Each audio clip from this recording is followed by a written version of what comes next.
The phone rang just before dinner. I picked up without checking the name. "Mom?" Ethan said. His voice sounded nervous, like he already knew he was doing something cruel. Then came the sentence that cracked the air in half. "Only Lauren's family is coming on the cruise. You're too old, and honestly, you make things awkward." For a second, I couldn't even speak. My son, the man I raised, the one whose debts I cleared, whose wedding I paid for, was cutting me out like a stranger. He kept talking.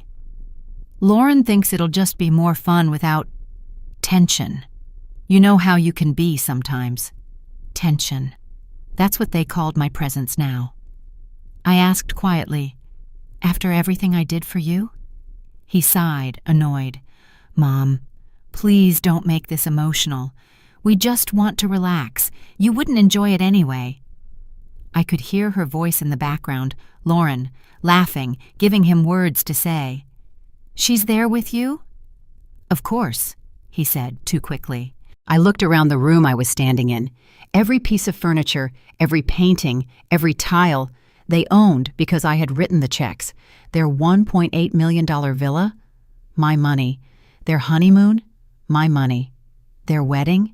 Every glass of champagne, every flower, every stupid thank you speech that never mentioned my name. And now I was too old. "Okay." He seemed relieved. "Glad you understand.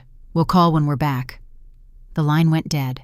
That word, "okay," echoed through the house like a gunshot with no sound. I sat down. The phone still glowed in my hand. They had just erased me. Not by accident, by choice. Then the rage came. Not loud, not messy, just clean. I dialed back. He didn't answer. I called again. Voicemail. One more time. This time, Lauren picked up.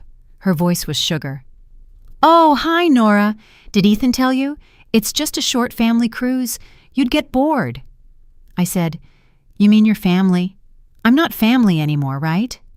A pause, then a small, fake laugh. "Oh, don't be dramatic. We just thought you'd rather rest. Cruises can be exhausting for older guests." That word again, older. I could hear Ethan whispering behind her, "Lauren, hang up." But she didn't. She enjoyed it. So I gave her something she didn't expect. Calm. "Lauren, I hope you enjoy the cruise. I paid for that villa you're sitting in, the cars in your driveway, and the last 3 vacations you bragged about on Instagram, but you forgot one thing." "What's that?" she said, smug. "I still own every signature tied to it."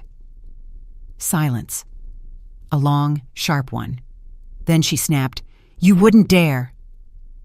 Click. I hung up. My hands were steady. My mind was clear. They had called me too old, too awkward, too unnecessary. But I built their comfort, dollar by dollar, lie by lie. They thought they'd humiliated me. They had just freed me. I walked to the study and opened the drawer. Every file, every document, mortgage, insurance, deed, had my name at the top. Lauren had asked to help organize them months ago. Now I saw it differently. She wasn't organizing. She was hunting. Not anymore. I took out the stack, set them on the desk, and smiled. If they wanted a life without me, they could have it, completely. But not on my money. When you're my age, you learn something. Silence is useful. But sometimes, it's better to let them hear the door slam before the storm hits. I grabbed my phone again and sent one final text. "Enjoy your cruise. When you come back, check who your landlord is." Then I turned the phone off. The screen went black, and in that reflection, I didn't see a victim. I saw a plan. I didn't sleep that night. Every time I closed my eyes, I heard Ethan's voice again. "You're too old. It'd be awkward." By morning, I wasn't sad anymore.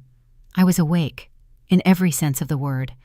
I made coffee and walked through my house, except it didn't look like mine anymore. Lauren had turned it into her kingdom. White curtains, gold frames, scented candles that smelled like arrogance. She used to say, "Oh, Nora, you'll always have a room here." Now I understood what she meant. as long as I kept paying the bills. Their wedding photo hung above the fireplace. She stood in the center, perfect hair, fake smile. I was pushed to the corner like I'd photobombed my own family. Then I noticed something taped to the fridge, a pink post-it in her handwriting. "Don't forget to send the maintenance transfer. Mom always does it." That word, Mom, made my stomach turn. Mom? No. I was their personal bank with a heartbeat. I picked up the mail pile on the counter. Electricity, water, taxes, all in my name. Every light they switched on, every shower they took, every meal they cooked, paid by me. And now I was too old. I said it out loud this time, just to hear it break in the air. "Too old? You live off my life savings." Then I saw the drawer in my study slightly open. Inside, some files were missing. Property documents, insurance forms. Lauren had been helping me organize paperwork last month. She brought wine, called me Mom, and smiled the whole time. Now I knew why. I heard the gate creak outside. Carol, my neighbor and closest friend, stepped in. One look at my face and she froze. What happened? I handed her my phone and played Ethan's message. She listened once. Her expression hardened. "They're not careless, Nora. They planned this. Check your accounts before they take the rest." I wanted to argue. Ethan wouldn't do that, but even saying it felt ridiculous. Carol leaned closer. "That woman controls him. She's using your kindness like a credit card." Her words landed like a slap. I didn't cry. I didn't even blink. I just whispered, "Then it's time to cancel the card." Carol stared at me. "What are you going to do?" I looked around the house one last time. The furniture I built, the walls I painted, the photo of a smiling son who no longer existed. Then I said, calm and final, "I'm taking back everything they think is theirs." Before Carol could answer, my phone buzzed. A text from Lauren. "Morning, Nora. Don't forget to cover the house payment today. I'll send you the details." I stared at that message for 5 long seconds. Then I typed back, "I already made a payment. You'll feel it soon."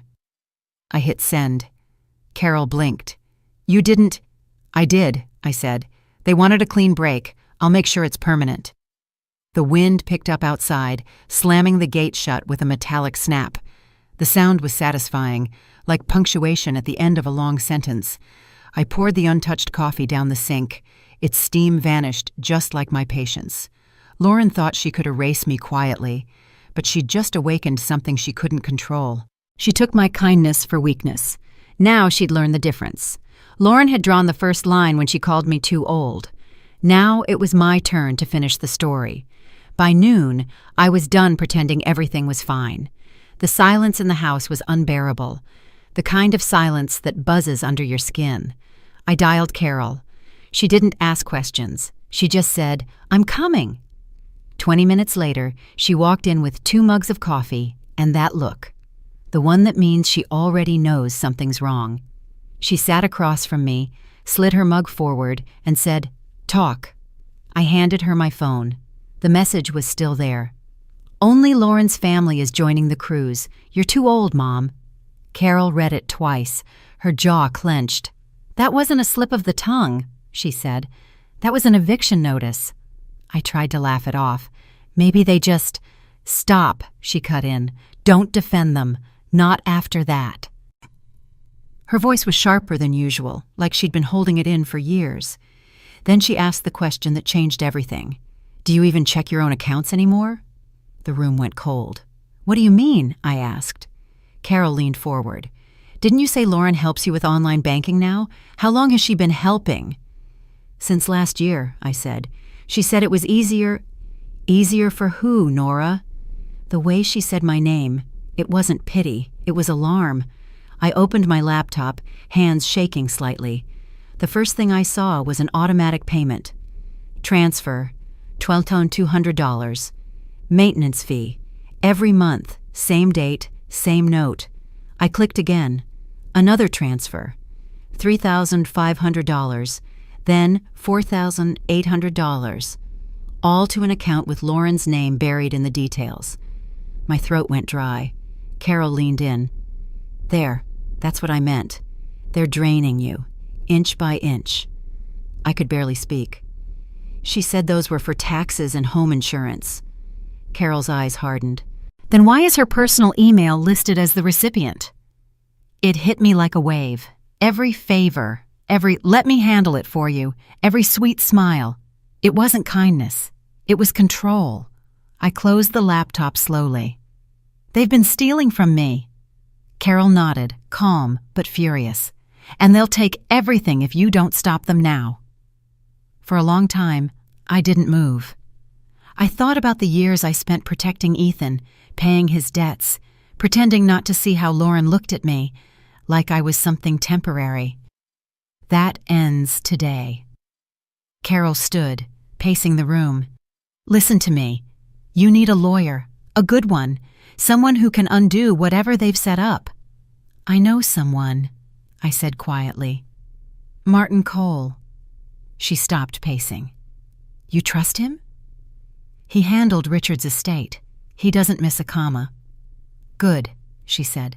Then call him, today, before they move another cent. I nodded. My voice came out flat, steady. They called me too old. I'll show them what old money can do. Carol smirked, half proud, half angry. Now that's the Nora I know. She took my hand. Promise me something. Don't let guilt stop you. They're counting on it. I looked out the window. The ocean shimmered beyond the glass. Calm, deceptive, endless. They think silence means surrender, I said. Carol shook her head. No, in your case, silence means calculation. Before she left, she turned at the door. They don't deserve you, Nora, but they're about to meet you. When she was gone, I sat alone at the kitchen table. The house didn't feel heavy anymore. It felt like evidence. I opened the laptop again and stared at the numbers. Every stolen dollar lit up like a breadcrumb trail, leading straight to them. I whispered to myself, you thought you could use my trust. You forgot who taught you to sign your first check. Then I reached for my phone and called Martin Cole's office. The receptionist answered. Good afternoon, Caldwell Law Group. I said, tell Mr. Cole it's Nora. It's time to reclaim what's mine. It was 2:17 a.m. when I woke up. No nightmare, no noise, just a feeling, like someone had been in my house while I slept. I went to the kitchen, poured water, and saw the glow of my laptop across the room. It was still open. Lauren had used it the day before, just to check something. I sat down. My hands were steady, but my stomach wasn't. The screen blinked awake. Online banking, password saved. How convenient. I scrolled through my recent transactions, and my heart went cold. Every month, thousands missing under innocent names, home maintenance, insurance renewal, service fees, all linked to one account, L. Caldwell, Lauren. There it was, plain as daylight, hidden in plain sight, $4,800, $6,200, $2,100, every few days, small enough not to scream, big enough to bleed me dry. I clicked further back. 10 months. 10 months of quiet theft. My reflection glowed on the laptop screen. Silver hair, tired eyes, ring glinting from the light. I whispered, you didn't just steal money. You stole trust. The mouse trembled for a moment, then steadied. I printed every page, the evidence spitting out of the printer like a confession. Page after page, proof of betrayal signed in digital ink. The house was silent, except for the low hum of the printer and my breathing. Slow, deliberate. Then my phone lit up. A text from Ethan. Hey, Mom. Don't worry about the bills this month. Lauren's got everything handled. Everything handled. My jaw tightened. I texted back, just one word. Good. Then I turned off the Wi-Fi and started sorting the papers into neat piles. When you've been humiliated, the first thing you want is noise. When you've been betrayed, what you need is proof. Every transfer, every forged signature, every line, I circled them in red. By the time I finished, my dining table looked like a crime scene. Because it was. Lauren's smiling face in every photo around me. Now it all looked different. The wedding pictures, the thank you mom cards, all props in her long con. I opened the side drawer. Richard's old watch still sat there, stopped at 2:17, the exact minute I woke up. Maybe he'd been right all along. You can't teach loyalty, Nora. You can only test it. And they'd failed. Every single one of them. Outside, the wind rattled the shutters. I didn't flinch. I was already planning. At 3:04, I called Carol. She answered on the first ring. "What's wrong?" "They've been taking money," I said. "How much?" "Enough to fund their cruise." Silence. Then she said, "It's time you stop being their victim." I looked at the pile of papers. "No," I said. "It's time I become their audit." She exhaled, half a laugh, half a sigh. That's the Nora I remember. I hung up and walked to the hallway. The photo of Ethan as a child stared back at me, ice cream on his chin, sunlight in his hair. I touched the frame gently. "You could have had everything," I whispered, "but you chose her." My phone buzzed again. Lauren this time. "Don't forget to transfer the villa insurance tomorrow. I'll text you the number." I stared at the message until my hands stopped shaking. Then I typed, "Sure, I'll make sure it's handled." And I would. Because in that moment, I wasn't his mother anymore. I was the woman they underestimated, the one who knew how to play quiet. I gathered every printed page into a folder, clipped it shut, and placed it beside Richard's ring on the table. 2 symbols of truth, one emotional, one legal. Then I whispered to the empty room, it wasn't about a cruise. It was about control, but control changes hands. The clock struck 4:00 a.m. Outside, the horizon began to lighten. By sunrise, I wasn't just awake. I was armed. It was 2:17 a.m. when I woke up. Not from fear, from instinct.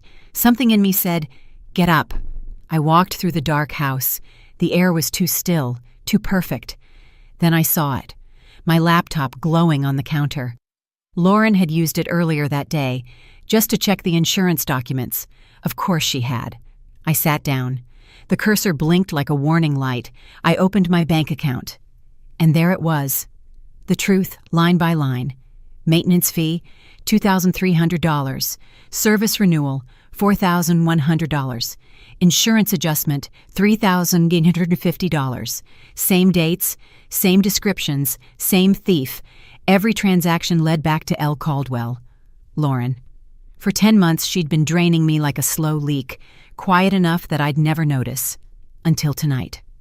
I scrolled further. My breath caught. She'd even linked her credit card to my account. Every restaurant, every online order. On my dime. The humiliation I felt yesterday was gone. This wasn't humiliation anymore. This was war. Then the phone buzzed. A message from Ethan. "Hey, Mom, don't worry about the bills. Lauren's taking care of everything." I almost laughed. Taking care of everything.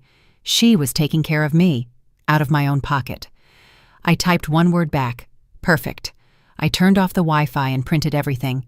Pages poured from the printer. Proof, receipts, betrayal in black ink. Each sheet made the same sound. Justice loading. When the last page slid out, I stacked them neatly. Evidence doesn't need to shout. It just needs to exist. Then my phone buzzed again. Lauren this time. "Morning reminder. Don't forget to pay the property tax. You always forget things at your age." That line stopped me cold. At your age. She didn't even bother to hide her cruelty anymore. I stared at her message and whispered, "Enjoy your age jokes while you can." Then I printed that text too. The entire kitchen smelled of warm paper and burnt trust. At 3:00 a.m., I called Carol. She picked up instantly. "Nora, what's wrong?" "They've been stealing," I said, "every month for almost a year." "Proof?" "Enough to drown them." She paused, then said what I already knew. "It's time to stop being their wallet." I looked at the pile of papers. "No," I said, "it's time to make them pay fees."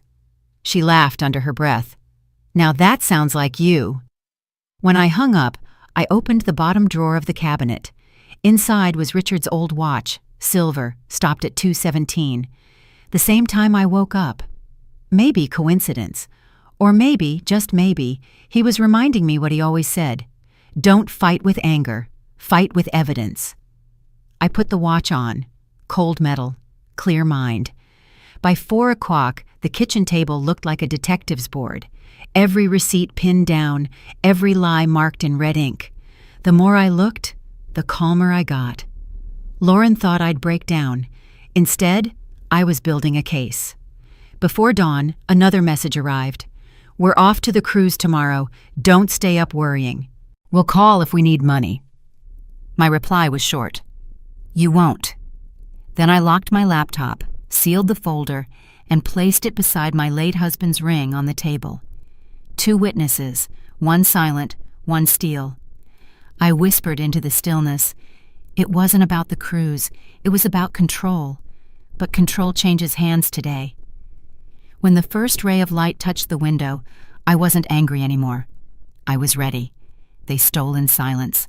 Now silence will be their sentence. The next morning, I didn't drink coffee. I drank focus. By 9 a.m., I was standing in the glass lobby of Pierce & Associates Financial Group, the same office where Lauren once bragged, "We'll take care of everything for you, Mom. You can relax." Relax. That word burned now. Julian Pierce, my financial advisor, looked up. "Mrs. Caldwell, everything all right?" "No," I said. "It's about time you show me everything my name's attached to." He blinked. "Everything?" "Everything." Some minutes later, his desk was buried in documents, contracts, bank authorizations, loan requests, each one stamped with my name, and a signature that wasn't mine. Julian adjusted his glasses. "Mrs. Caldwell, this is—" "Forgery?" I asked. He exhaled. "Let's call it unauthorized enthusiasm. Lauren Caldwell has been operating under a durable power of attorney, full access, complete control." My blood ran cold. Lauren's voice echoed in my head. "You can trust me, Nora. You're not getting any younger." I clenched the edge of the desk. "She tricked me into signing that, didn't she?" Julian nodded. "The date matches her wedding week. It was disguised as an insurance update." For a moment I couldn't speak. Then I laughed. Quiet. Sharp. "She used my love as legal paperwork." Julian's tone dropped. "If she has control, she can move assets, sell property, even take loans under your name. So she's not just stealing." I met his eyes. "She's taking ownership," he hesitated. "If we move fast, we can revoke it before they notice. You'll need your lawyer to file the reversal." "Martin Cole," I said immediately. "He's waiting for my call." Julian nodded. "Good choice. But you need to understand, this will cause family tension." I smiled, cold and steady. They already caused that when they sold my trust. He slid a form toward me. "Sign here to begin the revocation." I picked up the pen and paused. "Print every document she's ever touched, every dollar she's ever moved." He hesitated. "That's hundreds of pages. Then print double." The printer whirred. Paper piled up like evidence in a courtroom. Julian looked at me curiously. "May I ask what you plan to do?" "I'm done forgiving." I looked him dead in the eye. "Now I'm itemizing." He nodded slowly, almost impressed. "Mrs. Caldwell, you remind me of someone who's already won." "I'm just making sure they know it." When I left the building, the wind was sharp and bright. My phone buzzed. Lauren. "Morning, Mom. I paid the house tax for you. Don't stress. I'm better at this stuff than you are." I typed back, "You're right. You've always been better at stealing." Then I deleted the thread. Across the street, Martin Cole's office stood waiting. Glass doors, brass plaque, quiet power. I walked in, folder in hand. "Martin," I said, "I want every account revoked, every signature removed, every access cut. Starting today." He studied my face. "Are you sure you want to start a war?" I didn't blink. "It already started. I'm just the one writing the ending." He smiled faintly. "Then let's begin." As I signed the first revocation, something in me clicked back into place, like a door finally locking after years of being left open. Lauren thought she'd outsmarted me, but she forgot one thing. I built the house she's standing in. By the time I left the office, my hand was steady again. The papers in my bag weren't just legal documents. They were weapons. I whispered to myself, love without respect is a contract I won't renew. Then I looked up at the sky, calm and clear, and added quietly, next time they call me too old, I'll make sure it's on record. They forged my name. I'll make sure they read it in court. By 11 a.m., I was sitting in Martin Cole's office, mahogany desk, silver pen, no sympathy, just law. He looked up from the folder Julian had sent. You've been busy. Just catching up, I said. I was asleep for too long. He adjusted his glasses. You want to revoke every authorization? Bank, real estate, trust? Everything, I said. If my name's on it, I want it back in my control. He flipped through the documents, hundreds of pages. This will trigger alarms, especially if she's monitoring your accounts. I leaned forward. Good, let her panic. He gave a slow smile. You've changed since last year, Mrs. Caldwell. I learned the price of politeness, I replied. He nodded. All right, let's start. His assistant entered with a stack of forms thicker than a Bible, each page a reversal, a revocation, or a silent declaration of war. Martin pointed at the first line. This one removes her from the villa's co-authorization. She won't be able to borrow against it again. I signed. The sound of the pen slicing paper felt like a heartbeat. Steady. Final. The next form was for the estate trust. He explained, You're transferring all assets back under your private authority. I interrupted. Translation, I'm taking back what's mine. He smiled faintly. That's one way to phrase it. As I signed the last form, my phone buzzed again. Lauren. Hi, Mom. Just wanted to remind you. Ethan and I will need the villa keys before the cruise. We promised our friends a stay. Hope that's okay. I turned the phone toward Martin. Can I have this printed and attached to the file? He chuckled. Evidence of entitlement. Perfect exhibit. I typed back. Of course. I'm taking care of it today. Then I slid the phone aside. Martin glanced at me. You're calm. Most people cry at this stage. I cried when I trusted her. This part feels clean. He nodded once. That's how justice works. Quiet, not loud. He handed me a new set of papers. Next, we'll reassign your bank accounts. Once I submit this, every card and transfer she touches will bounce. Do it, I said. As he typed, the faint clicking of his keyboard filled the room like a metronome of retribution. You know, Martin said softly, people like Lauren rely on noise. They assume silence means surrender. She's about to find out silence is a strategy, I said. He smirked. Then let's weaponize it. By noon, every document was sealed, stamped, notarized. The final sound, the thud of the notary's seal, was the sound of victory. Martin handed me a copy. You've just taken back your entire life, on paper. I held the file tightly. On paper first. Then in person. He nodded. If she tries to use your accounts now, it'll flag as fraud. Good, I said. I want her to feel the walls close in. As I stood, Martin said, There's something else. Your husband's estate is still under joint custody. Want to separate that too? I paused. Yes, every piece of him belongs to me, not them. He looked at me for a long second. Understood. I took one last glance at the signature line. My name, clean and clear. No forgery, no manipulation. That's what real ownership looks like. A pen, a choice, and no apology. Before I left, Martin said, You know, this might get ugly once they realize what you've done. I opened the door. Martin, it already was ugly. Now it's just legal. He laughed. I'll call when everything's finalized. Don't call, I said. They'll be calling soon enough. I stepped into the hallway, folder under my arm. For the first time in months, my steps didn't echo like someone running away. They sounded like someone returning. When I reached the elevator, I caught my reflection in the steel doors. No sadness, no fear, just calculation. As the doors closed, I whispered, "Let's stop pretending this isn't war." The elevator dinged softly, and with that sound, every signature behind me turned into a loaded weapon pointed directly at them.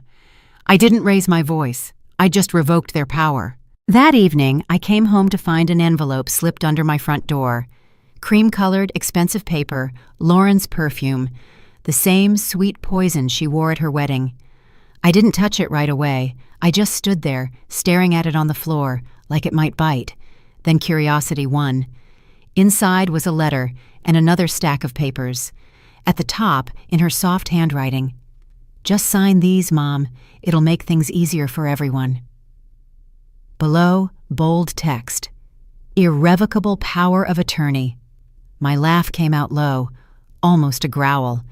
They were still trying to finish what they started. I flipped through the pages.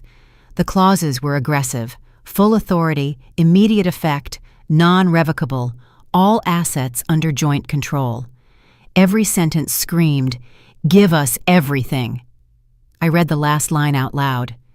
"In exchange for full management, Lauren and Ethan agree to provide lifetime care for the signer." "Care," I whispered. "You mean a cage?" Then I noticed something else, a faint indentation. Someone had signed on top of another document. I held it against the light. Under my forged signature there was another one, Ethan's. That's when I stopped feeling sorry for my son. He knew. He'd known all along. The phone rang. Ethan's name flashed on the screen. I answered. "Mom," he said, voice shaky but rehearsed. "Lauren just wanted to help with the paperwork. Don't take it the wrong way." I stayed quiet. Silence, I'd learned, is more powerful than shouting. "Mom," he said again, "you trust me, right?" I finally spoke. "I used to." He started panicking. "We're just organizing everything. You don't need to worry about details anymore." "Like how much money I have left?" I cut in. He froze. I could hear his breathing change. "Who told you?" "You did," I said, "every time you stayed quiet." There was a pause, then Lauren's voice joined the call. "Nora, darling, this is a misunderstanding. We're family." "Family doesn't forge signatures," I said. She chuckled softly. "It's not forgery if it's for your benefit. You're just tired."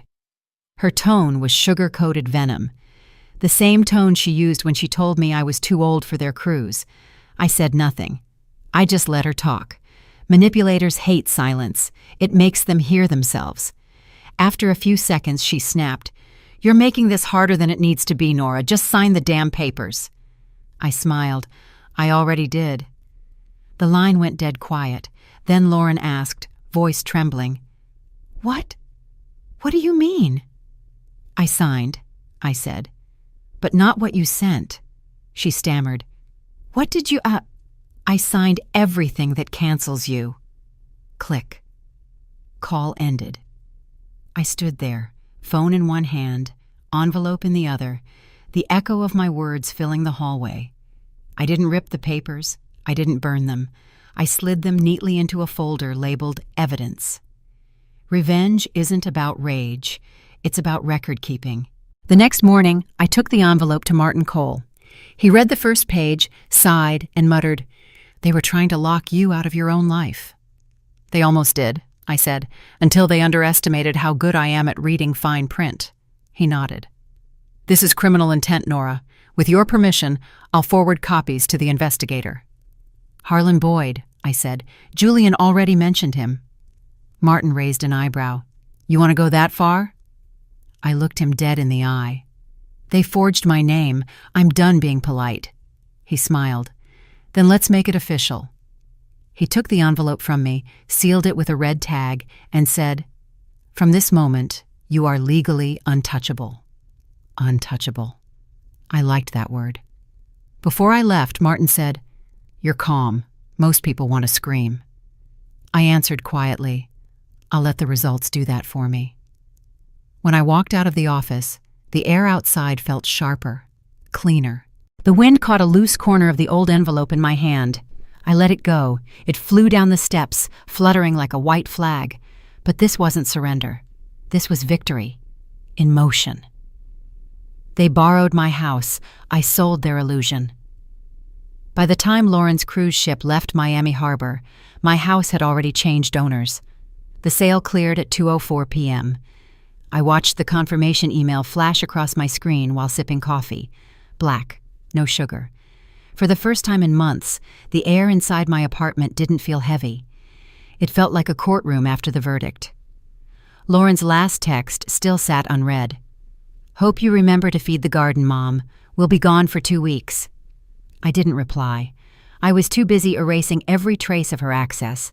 Accounts, titles, passwords, utilities, insurance. One click at a time. Martin called that evening. "Everything's finalized. The funds are secure. They won't be able to touch a single dollar." "Good," I said. "Let them enjoy their vacation." He chuckled. "You sound almost generous." "I am," I said. "I gave them the most expensive lesson they'll ever get." By the third day of their cruise, Harlan's updates started rolling in. "Lauren's been trying to log into the villa's smart system," he said. "Access denied." "Ethan tried to call your old lawyer. Number disconnected." They both checked their joint account. Balance, 0. I smiled faintly. "They'll start fighting soon." He laughed. "You really know them." "Better than they know each other," I said. Meanwhile, back home, I moved into a new apartment, small but bright, on the 14th floor, with wide windows facing the bay. No framed photos, no family portraits, just peace. I hadn't told anyone where I was, except Martin, and the woman who bought the villa. She was a widow named Mrs. Benson, calm, polite, eyes full of grace. When we met to sign the handover, she said, "You must have loved that house deeply." "I did," I replied. "That's why I let it go before it got poisoned." She nodded slowly. "Sometimes you have to lose walls to save your sanity." A week later, I got a voicemail from Ethan, the first in months. "Mom, I don't understand what's happening. We can't reach the bank. Lauren's panicking. She says you changed something. Please, just call me back." His voice shook between anger and fear, the sound of a man realizing he was no longer in control. I didn't call him back. Instead, I opened my journal and wrote 6 words. They traded love for leverage. I traded silence for peace. That night, the storm hit. Not the weather, but the headlines. Breaking news: couple detained at sea for financial fraud. Lauren and Ethan Grant. Charges under investigation. Forgery, unauthorized loan applications, property misrepresentation. Harlan's message arrived seconds later. They tried to access the funds mid-ocean. The bank flagged the transfers. Authorities boarded the ship at dawn. I read it twice, then set my phone down. Justice doesn't always come with sirens. Sometimes it sails right to you. The next morning, my phone buzzed again. 54 missed calls, mostly from Ethan. Then one voicemail from Lauren, her voice brittle. "You destroyed everything. The house, the accounts, our future, everything. You're sick, Nora. You're vindictive. We just wanted a better life." I played it once, then again, this time with my coffee. There was no regret in her tone, just outrage that she'd lost. When it ended, I whispered, "No, Lauren, you wanted my life." By noon, news cameras were waiting outside their port. Photos surfaced online. Lauren in designer sunglasses, crying into her phone, Ethan red-faced beside her. The captions were merciless. "Couple's luxury cruise ends in investigation." The comment section was even harsher.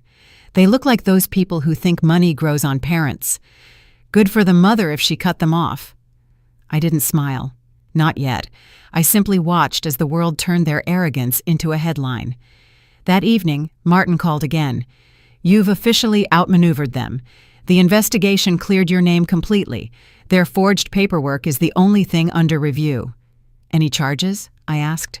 "Likely, but it's their storm to face now." I nodded. "Let it rain." He hesitated, then asked, "Do you ever feel sorry for them?" "No.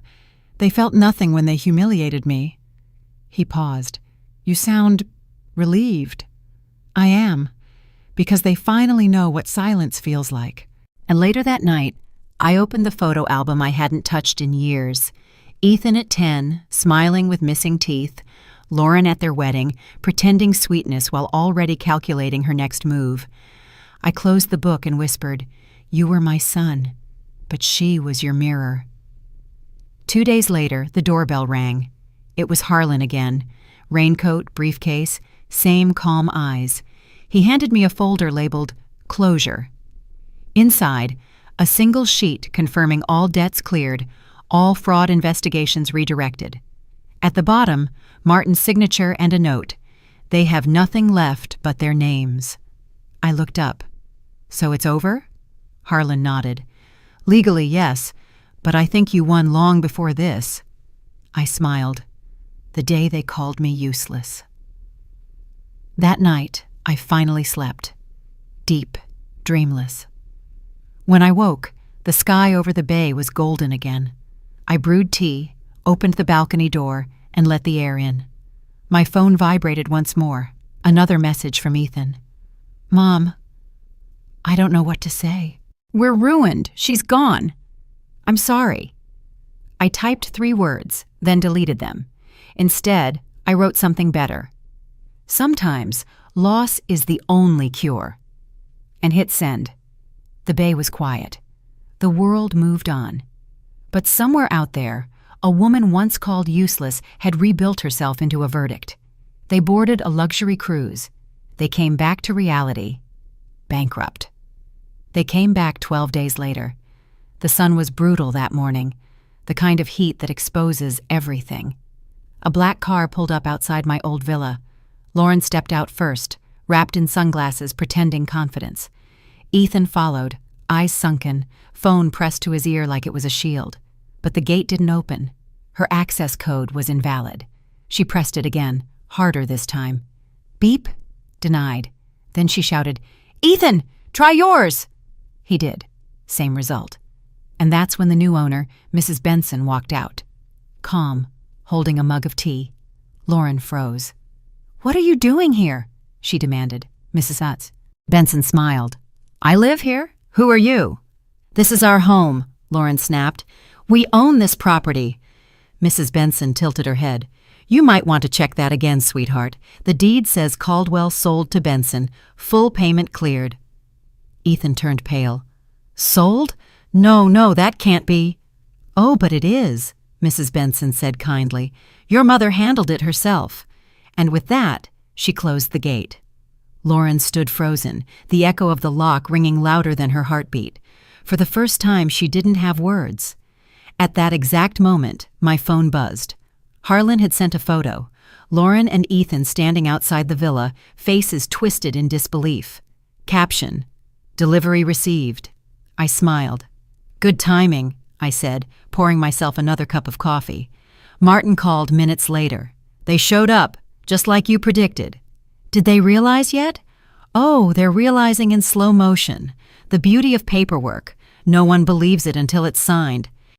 That evening, Ethan finally called. His voice cracked between anger and fear. "Mom, how could you? You sold our home. Our home?" I interrupted. "That's interesting. I don't remember you making a single payment." He went silent. "You used my name," I continued. "You borrowed against my property. You tried to leave me with your debt." "It was Lauren's idea," he blurted out. "I didn't know what she was doing." I sighed. "You always say that, Ethan. About everything." He tried again. "Please, Mom, we're ruined. We have nowhere to go." "Then maybe," I said calmly, "you'll finally learn what it means to build something instead of stealing it." He said nothing, just breathing, heavy, ashamed, cornered. Then Lauren's voice cut through the line, shouting in the background, "Tell her we'll sue! Tell her she'll regret this!" I laughed softly. "Regret? I've already lived mine. You're just starting yours." And I hung up. That night, the doorbell rang. When I opened it, Lauren was standing there, soaked from the rain, makeup streaked, eyes wild. "You think you've won?" she hissed. "You ruined your own son's life. You're cruel." I looked her in the eye. "No, Lauren, I'm finished being kind. She pushed past me, trying to step inside. I didn't move. Behind her, Harlan appeared from the shadows. Calm, coat still dripping. "I'd stay right there, Mrs. Caldwell. You're trespassing now." She spun around. You're recording this, aren't you?" He held up his phone. "Always." Lauren froze, trembling with humiliation. "This isn't over," she whispered. "It is, and that's exactly why it hurts." She stared at me for a long moment, then turned and left, heels clattering like broken glass against the concrete. The next morning, Martin called again. "She really came to your apartment?" "Yes, and she left the way she should have, empty-handed." He chuckled. "The police won't bother you. Harlan already filed the report. You're clean. She's cornered." "Good. I'm not interested in revenge, just peace with paperwork." He paused. "You realize you've become every lawyer's dream client?" "Why?" I asked. "Because you fight with logic, not rage." Later that week, a letter arrived. Not from them, but from the court.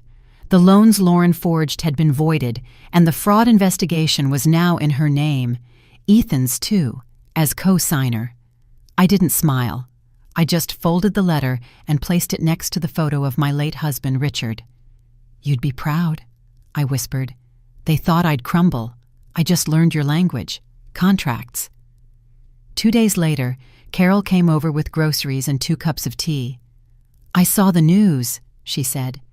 "Your daughter-in-law's name is everywhere. She'll survive. People like her always find another stage. And you?" I looked at the horizon. "I found something better. Stillness." She smiled. "You finally stopped apologizing for surviving." Maybe I just stopped apologizing, period. That evening, the news reported Lauren filing for bankruptcy. Ethan had left her. The same woman who once mocked me for living in the past was now trapped in it. I didn't celebrate, but I did allow myself one quiet laugh. Justice wasn't about revenge anymore. It was about ending the noise. Before bed, I opened my phone and drafted a message to Ethan. "You once said I was old-fashioned. Maybe I am, but the difference is I keep what I build." I didn't send it. Some words are meant to stay private. Instead, I wrote a new entry in my journal. "I built peace, they built debt. The math always wins." As I turned off the lights, the room felt still, almost holy. The world outside moved, but for once it wasn't against me. From now on, I didn't need a house, or a title, or a family that didn't understand loyalty. All I needed was silence, the kind that used to scare me, now my favorite sound. That night, the phone started buzzing. Once, twice, then nonstop. 54 missed calls, all from Ethan. I sat on the balcony, watching the rain hit the glass. The city lights blinked like weak apologies. The phone kept flashing his name. "Ethan, son." I didn't move. Then the message arrived. "Mom, please talk to me. We didn't mean it this way. She's gone. I don't know what to do." I stared at the screen for a long time. It felt empty. Not painful, just done. He didn't even say sorry. He just said she's gone. The phone rang again, voicemail this time. His voice cracked. "Mom, please, I need you. Everything's falling apart. I lost everything, her, the house, the money. I just need to hear your voice." I played it once, then again, and again. Not to feel something, but to make sure I really didn't. I typed a reply, paused, deleted it. Then I wrote something else. "You only miss me now that I said no." I hit send. The message turned blue. Read. No reply.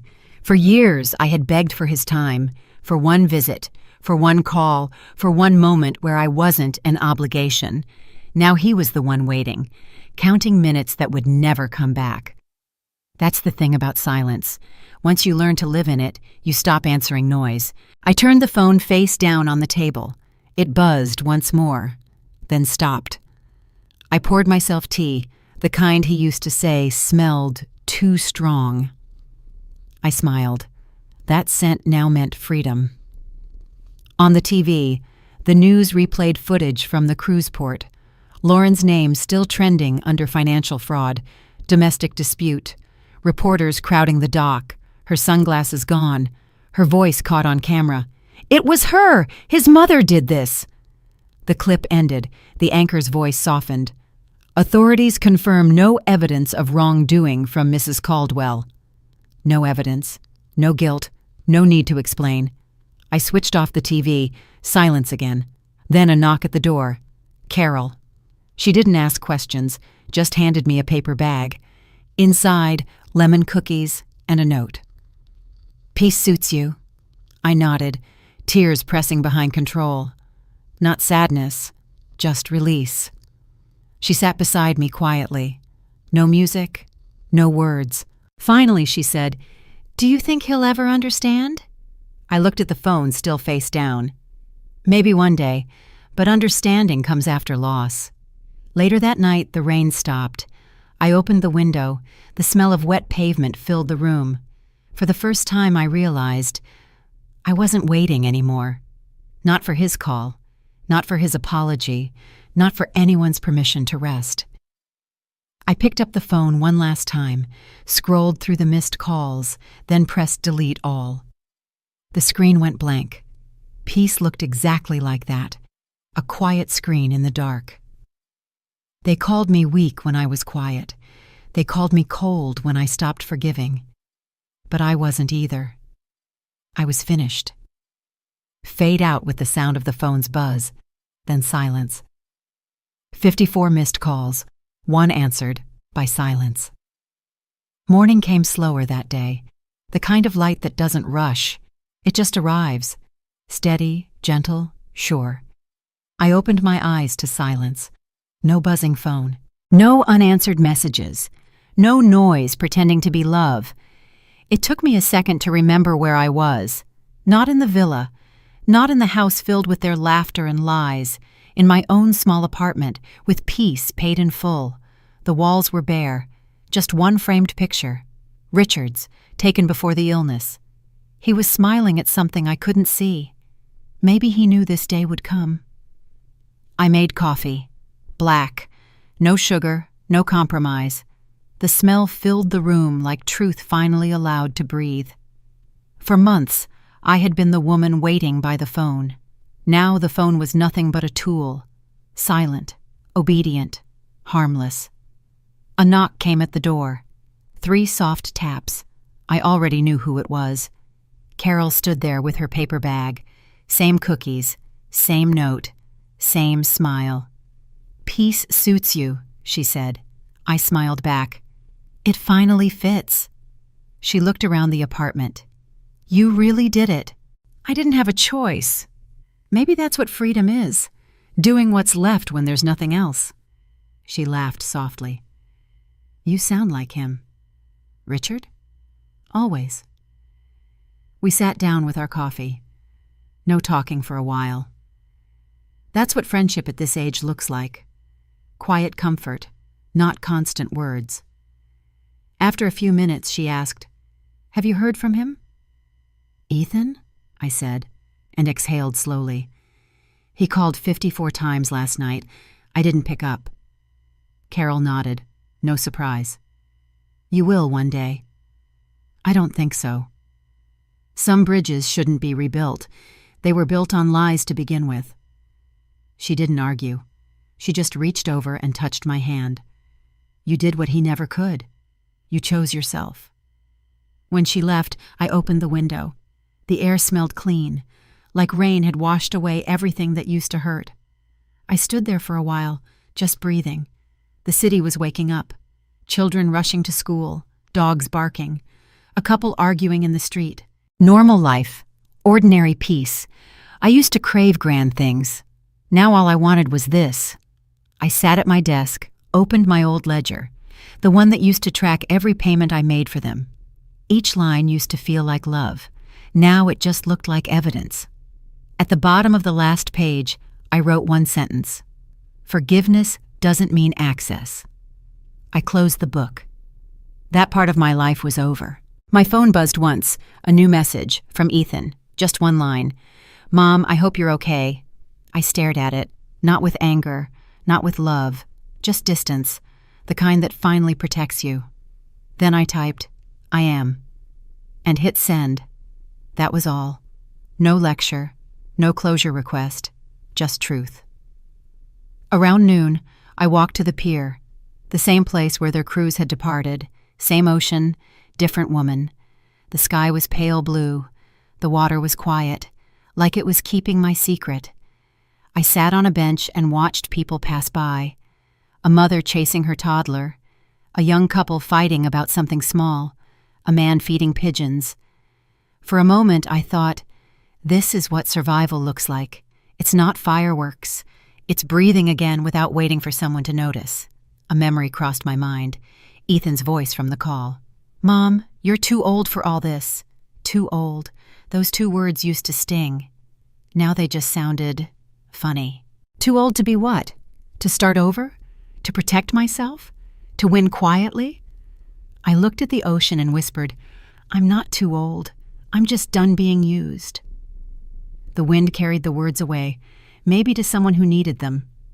When I came home, sunlight filled the room again. It landed on my hands, catching the glint of Richard's ring. I turned it once. He always said, "Keep what's yours." And finally, I had. I sat down, poured another cup of coffee, and opened my journal. This time, not to write what I lost, but what I learned. They thought silence meant defeat. They thought age meant surrender. But silence was the plan, and peace was the victory. I underlined the last line twice. It didn't need decoration. It already sounded like freedom. Outside, a car alarm went off, then stopped. Birds returned to the windowsill. Life kept going, without drama, without permission. I looked around this small, quiet apartment. No marble floors, no designer curtains, just space. And air that didn't belong to anyone else. For the first time, I realized something simple. I wasn't lonely. I was alone. And that's not the same. Evening came. I stood by the window again. Same spot, same light. Somewhere across the city, someone was probably shouting, someone was crying, someone was losing everything. And I was here, drinking coffee, and not feeling sorry anymore. Freedom doesn't always roar. Sometimes it just breathes. The sky turned orange, then gold, then gray. I whispered one last line to the fading light. He once said I was too old. Turns out, I was timeless. I smiled. Small, quiet, sure. Then turned off the lights. The world outside kept moving, but mine finally stopped spinning. They took my house. They mocked my age. They called me useless, but I called it a lesson. I didn't lose a family. I lost noise, and in the silence, I found myself. Sometimes, silence says more than any word ever could. It's not revenge. It's not anger. It's just peace, finally earned. If this story reminded you of someone you love, or someone you had to let go, take a deep breath. You made it through too. Thank you for spending this moment with me here at Grandma Life Stories. Every view, every comment, every story you share reminds us that quiet strength still matters in this world. If you enjoyed this story, please subscribe and join our little community of hearts who still believe in justice. Told softly. And don't forget to leave a comment. Tell me what part of Nora's story spoke to you the most. Your words might inspire the next story we tell. Until next time, stay kind, stay wise, and remember, silence isn't weakness. It's the sound of strength. Subscribe to Grandma Life Stories for more heart-touching dramas about family, betrayal, and quiet justice. See you in the next chapter, where another quiet heart finds its justice.